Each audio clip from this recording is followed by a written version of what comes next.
Ah, ça devrait faire l'affaire.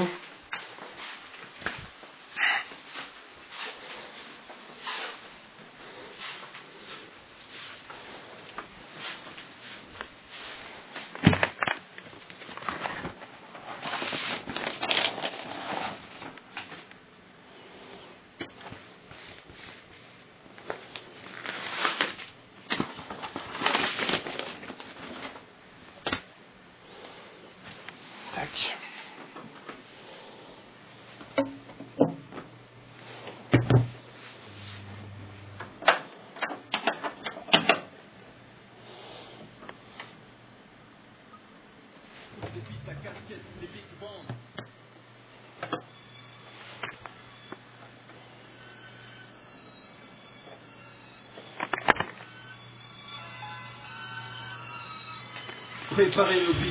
Voilà. Alors, bon voilà, je voulais faire comme Fruit, vous montrer un peu ce que j'avais comme matos dans l'home studio. Bon, en fait, il n'y a pas grand chose par rapport à lui. Alors, on va commencer par la partie DJ entre guillemets, même si bon, je suis pas très bon en scratch ni quoi que ce soit, c'est juste comme ça pour une petite passion comme ça vite fait. Donc une petite mixette qui a pas mal d'années, une platine basique, hein, c'était un coup de pas de gamme chez Gemini. Et puis là le CDJ 800, donc ça c'est le truc que je kiffe vraiment, qui permet de scratcher sur les CD. Donc par exemple là je sais pas ce que j'ai Taipan, voilà. Donc dédicace à l'artisan. Je vais mettre la 4 je crois.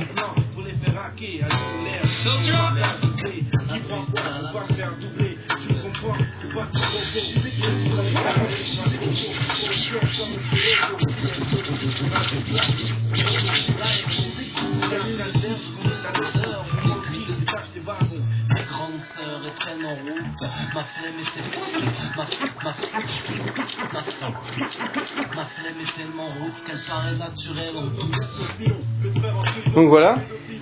Donc ça c'était vite fait, hein. C'était pour vous montrer la petite platine. Sinon au niveau donc pour faire les prods, donc on va regarder les racks vite fait. Donc là il y a un rack d'interrupteurs, vachement utile.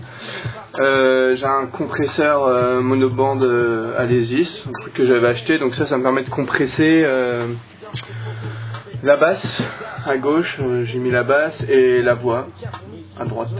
Donc voilà, un compresseur basique on va dire. Il y a le Bluetooth pour la voix, le préampli pour la voix. En dessous j'ai un étage que j'utilise quasiment jamais. C'est un multi-effet, donc il fait reverb et il fait delay, enfin il fait pas mal de choses.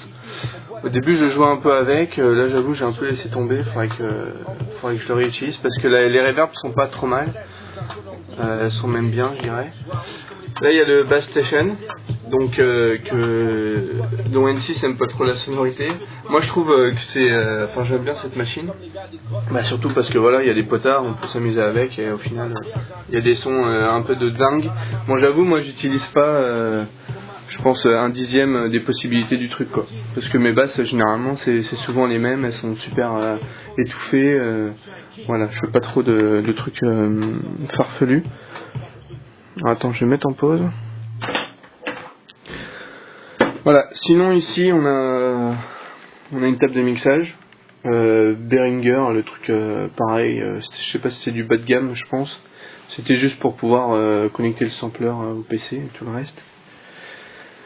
Et puis en dessous, on a le sampler. Voilà, le S550 de chez Roland, dans lequel en fait je mets mes beats essentiellement, enfin mes drums quoi, et puis de temps en temps j'y mets aussi des samples s'il me reste de la place, parce que le souci de cette machine c'est, enfin il y a deux problèmes, enfin pour moi il y a deux défauts entre guillemets. Déjà c'est du mono, et puis je suis limité à 7 secondes x 4, enfin on voit que c'est sur disquette, 700 kg octets de son, donc du coup ça limite forcément pour les samples. Surtout que les samples généralement c'est en stéréo, donc ça veut dire qu'il faut prendre enfin voilà, faut prendre deux voix, etc. C'est un peu le bazar.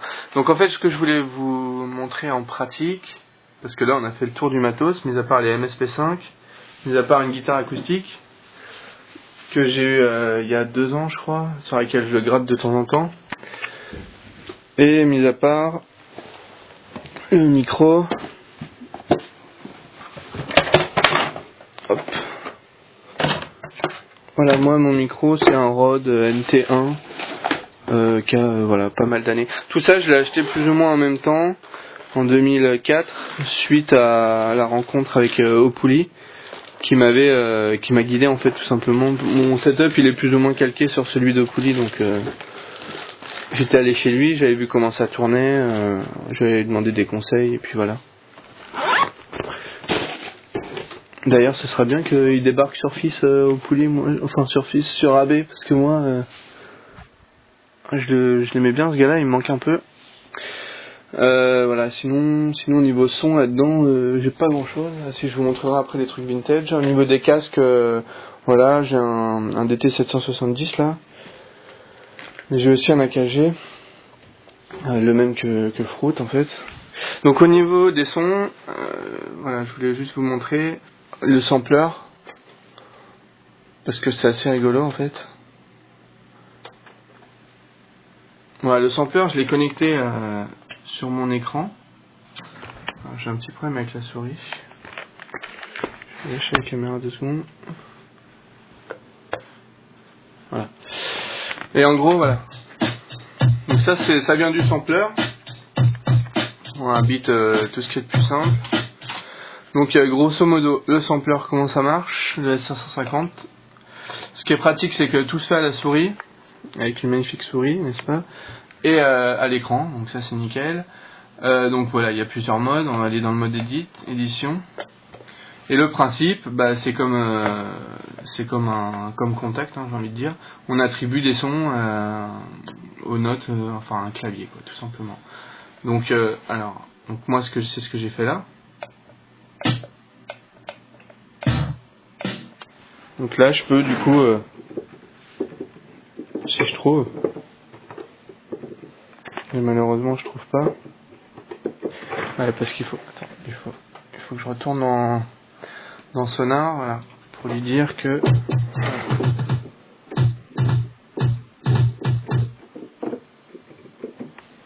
pourquoi il veut pas ce con.